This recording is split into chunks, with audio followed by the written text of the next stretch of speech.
Santri rehabilitasi. Bertawakal mengacu kepada hadirnya pertolongan. Quran Surat Ali Imran 160. Dikatakan, yang surkumullahu fala ghaliba lakum wa iyyahzulkum faman zalladzi yang surukum mim ba'dih wa 'alallahi falyatawakkalul mu'minun. Jika Allah menolongmu, maka tidak adalah orang yang dapat mengalahkanmu. Tapi jika Allah membiarkanmu, tidak menolongmu, maka siapa gerangan yang akan menolong kamu selain Allah? Sudah itu. Karena itu hendaklah kepada Allah saja orang-orang yang beriman itu bertawakal. Hal yang pertama adalah beriman. Hal yang kedua bertawakal. Hal selanjutnya orang yang beriman itu bertawakalnya ke Allah. Nanti akan muncul pertolongan. Ya. Dan tiada lain dalam hal bab agama ini adalah perkara tolong menolong. Tolong menolongnya menggunakan kata nasro atau nasoro. Kalau agama orang Nasrani berarti. Ya. Menolong. Nah, di sini adalah ingsurkum. Ya. Dan jika Allah menolong kamu.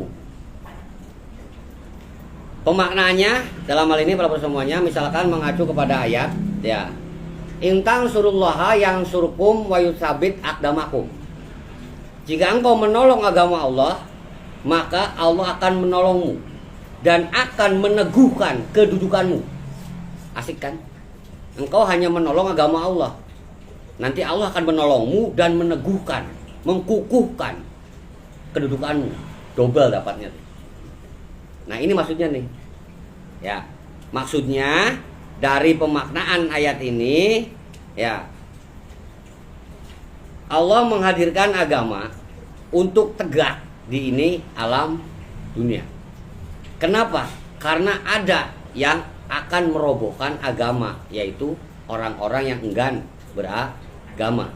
Kalau Allah mengendaki, tinggal bubarin aja orang-orang yang tidak mau beragama. Selesai kan? Pindahin aja ke planet Merkurius misalkan yang dekat matahari.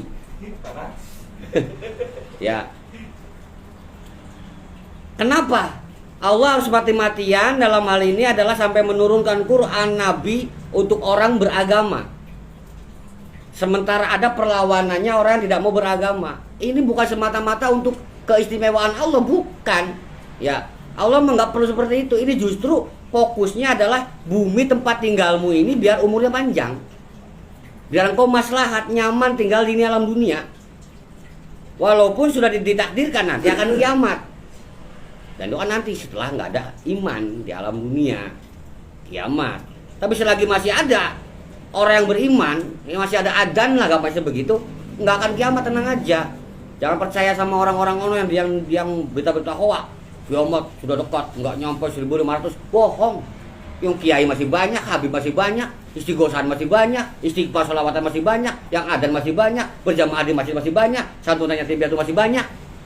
Oke, jangan percaya sama belanya mereka yang mengkerdilkan wawasan. Tenang aja. Dan faktanya benar, kiamat sudah dekat dan terbukti kepada mereka.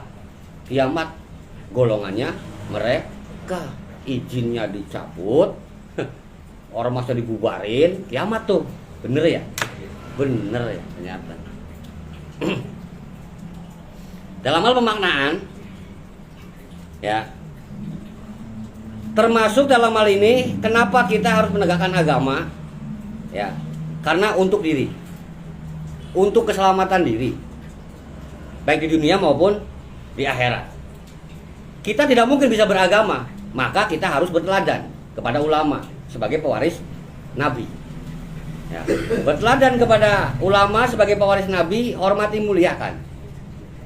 Ya, pemuliaan penghormatan terbesar itu bukan duit, tapi bukti nyata engkau menjalankan ajaran. Itu penghormatan terbesarnya. Engkau cinta kepada ulama, sebutlah kepada nabi sekalipun, ya, bukti terbesarnya, bukti terbaik, bukti istimewanya adalah engkau menjalankan syariat nabi. Bukan bukti cintanya engkau rajin memuji, ya, tapi menjalankan semua syariat yang dibawa oleh Rasulullah Muhammad. Ulama mengajarkan apa? Jalankan. Maka kebanggaan tersendiri pada ulama sudah mengajarkan dan dijalankan.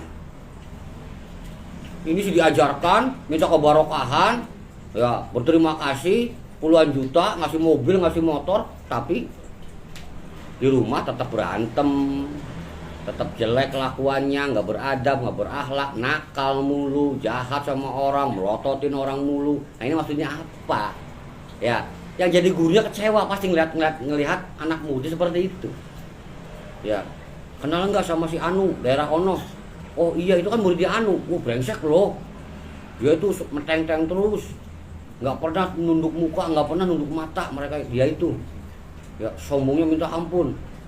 Padahal kan dia ngajinya di sono. Nah ini nih, yang jadi gurunya ini kalau mendengar itu betapa aib itu. Bajingan. Ternyata gua ngelindungin orang seperti itu. Hati-hati. Kekecewaan seorang guru nggak ada ampun. Ya, masih mending kecewanya seorang orang tua kandung. Orang tua kandung kecewa kepada anaknya, ya, tidak akan sampai nyumpahin masuk neraka.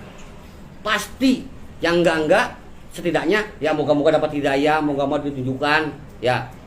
Masih nerima kalau datang mudik, masih nerima. Ya, masih bisa nerima transferan gitu loh. Tapi kalau guru udah murka, hati-hati. Laknat dunia akhirat. Maka pandai-pandailah menjaga diri, membawa diri dengan bertawakal, ya. Selanjutnya mohonlah kepada Allah untuk kekuatan bertawakal kepada Allah.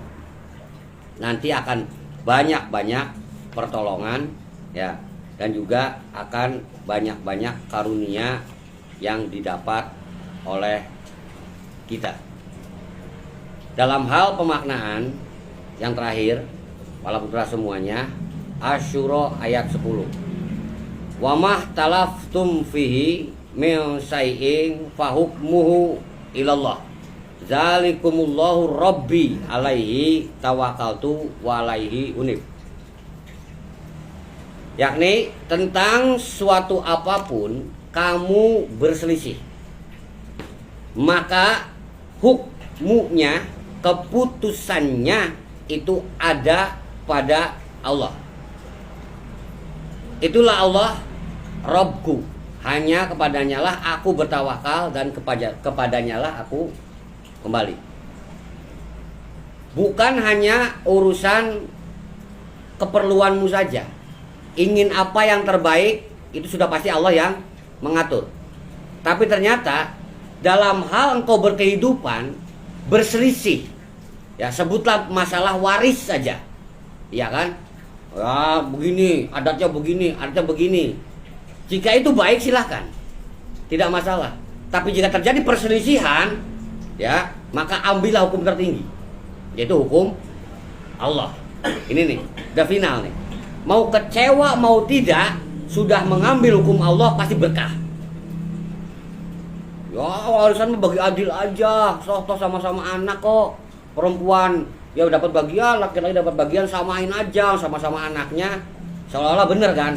Lihat ke depannya. Ya, nggak bakal lama itu yang namanya warisan, habis semuanya. Tapi kalau setidaknya menggunakan hukumnya Allah, ya, akan ada kebarokahan. Minimalnya si warisan ini akan ada nempelnya entah ke apa. Gitu loh. Nah, dalam hal pemaknaan bahwa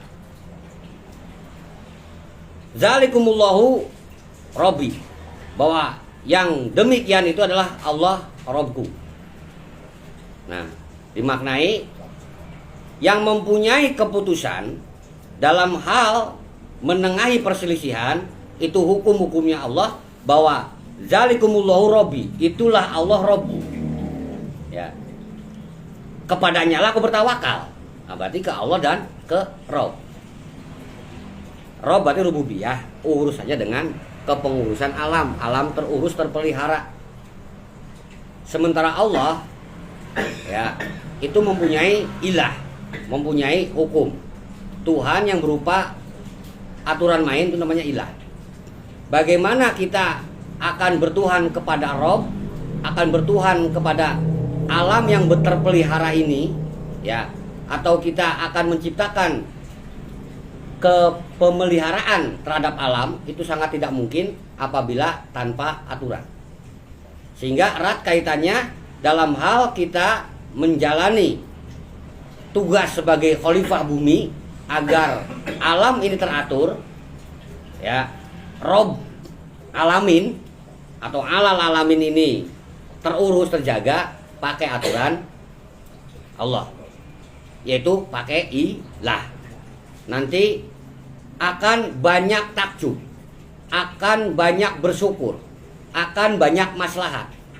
Sehingga setelahnya bukti nyata sampai kepadamu bahwa itu adalah dari kersa kuasa Allah, ya, maka akan mutlak engkau mampu untuk bertuhan cukup kepada Allah saja. Dan sisanya adalah bukti nyata yang lainnya. Maksudnya, misalkan di kampung sini tidak ada yang dermawan, orang-orang kaya, kan begitu.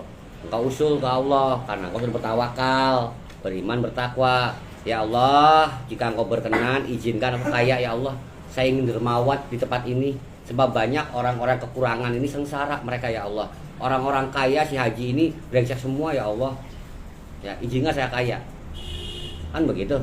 Tapi ingat, tetap saja yang namanya takdirnya Allah itu adalah ketetapan. Ya kayak tadi tuh dimaknai di awal surat tuh, qad ja'alallahu likulli syai'in qadra. Ya. Di daerah sini ditarget orang kayanya 10. Dan ternyata enggak pada dermawan. Ya. Engkau pengen jadi orang kaya, kan enggak mungkin. Karena menurut takdir orang kaya di sini 10 orang. Nah, jika Allah berkehendak, menghendaki gitu kan, secara kudrat irodat, bisa jadi tuh orang kaya satu dimatiin atau dibangkrutin. Sehingga muncul orang kaya baru, OKB, orang kaya baru. Nah, engkau sosoknya dengan konsekuensi, engkau awal berjanji ketika gua kaya, gua akan dermawan, jalankan. Jangan sampai orang kaya berikutnya yang dimatiin lu dan diganti oleh orang lain. Nah, berkenaan dengan ketentuan takdir dan juga perkara terhadap sesuatu, ya di pertemuan kemarin ada pertanyaan mengenai takdir dan nasib. Udah jelasin belum? Udah. Maksudnya orangnya udah jelas belum? Masih belum jelas juga. Masih berpikir-pikir. Ya. Baiklah, ini bonus aja ya, bonus. Hal yang pertama mengenai takdir dan nasib. Santri rehabilitasi.